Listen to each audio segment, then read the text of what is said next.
I found her the way you find most things that matter out here. By accident, on a knee that was already bad, in a tunnel I had no business being in. The company had me surveying collapse risk under the old colony ruins on Kestrel's Reach, a frontier moon nobody had bothered to finish naming before the first settlers died of the cold and the second wave gave up and left. 40 years retired from real field work, and they still called me when the ground got strange, because I was cheap and because I didn't ask questions. I dropped through a sinkhole chasing a bad reading and came up in a cistern the size of a cathedral, black water underneath me, and something with too many eyes watching from the far wall. I want to be honest about what I felt, not fear, exactly, more like standing too close to a furnace door, that pull in the chest that says, "This could end you." And you can't look away. In the same breath, she was the length of the room, scaled in deep bronze green, a woman's face and shoulders rising smooth out of a serpent's coiled body, eyes the yellow of old brass. Around her, tucked into crevices and half submerged in the black water, were the others, smaller things, none of them her shape, none of them alike. A ridge-backed water adder with a hood like a torn sail, a pale, eyeless burrower thick as my leg, something with too many legs and a chitinous rattle that I never did get a clean look at. Different species, different worlds probably, all of them arranged around her like she was the only fixed point in the room.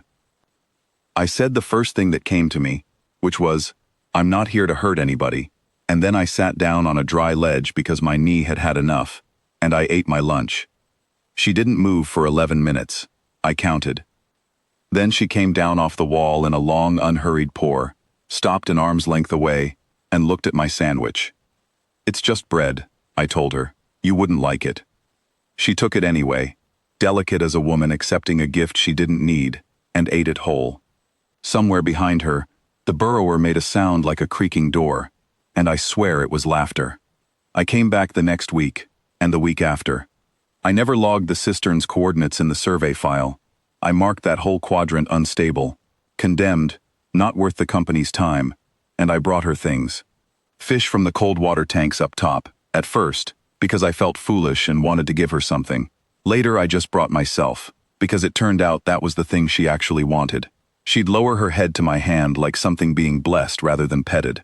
The others learned my smell and stopped hiding when I came down the rope.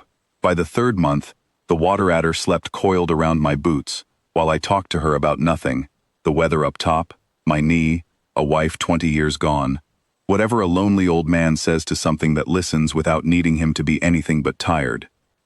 I called her Ashra, because it was close to a word my grandmother used for patience, and because she never told me a name of her own, and I figured she'd earned the choosing of it either way.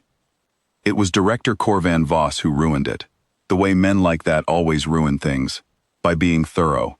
He'd had the mineral assay crews cross-check my condemned zone report against thermal readings, and thermal readings don't lie about a body that size holding steady heat in cold rock.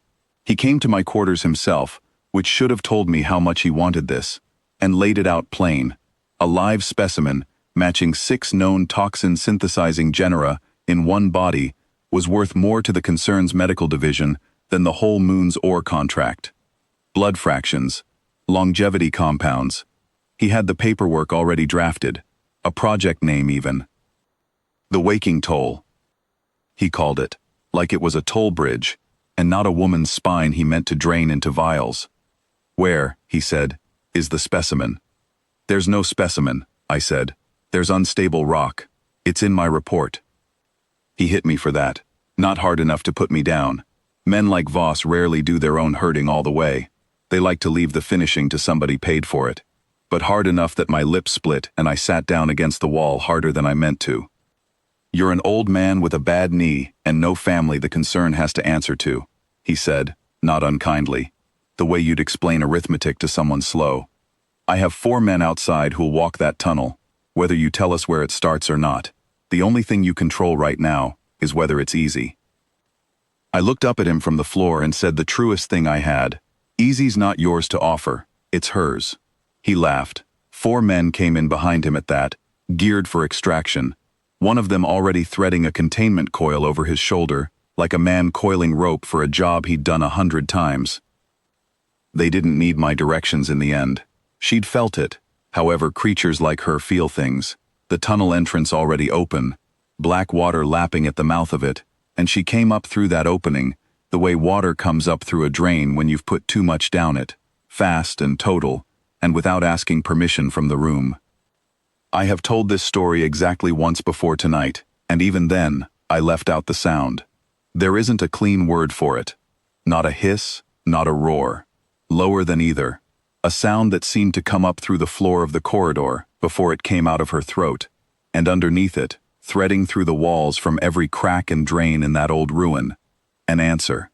The water adder's hood scrape, the burrower's grinding call, the chittering thing I'd never gotten a clear look at, close now, closer than I'd ever heard it. They were not her army. I want to be exact about that, because it matters, and because she never asked it of them. They were her family, and someone had put a hand on the oldest one of them, and every last one of them had opinions about that. Boss's men had trained for a specimen extraction.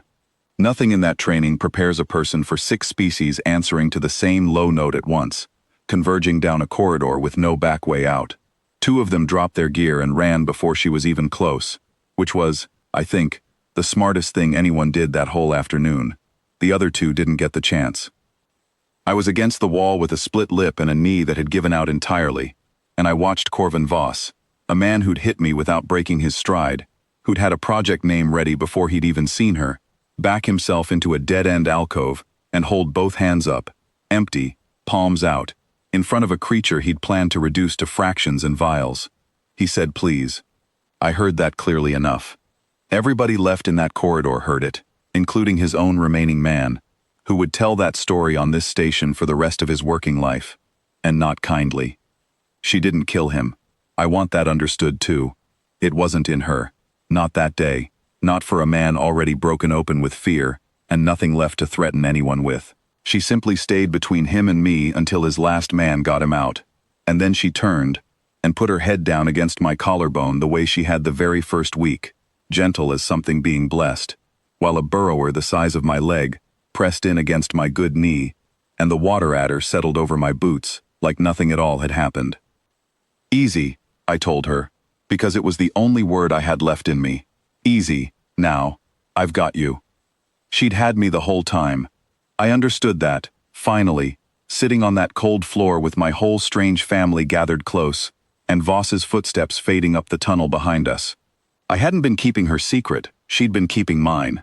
The secret of an old man nobody needed anymore, who turned out, in the one room in the galaxy that mattered, to be worth answering for. The concern filed Voss's incident report as equipment failure. I filed my resignation the same week, and moved my cot down into the dry ledge above the cistern, where I still eat my lunch every day, and where the oldest hatchling, hers, born the spring after, already longer than my arm, has taken to sleeping curled against my boots the way its mother once did. Nobody's come back down that tunnel since. I don't imagine they will.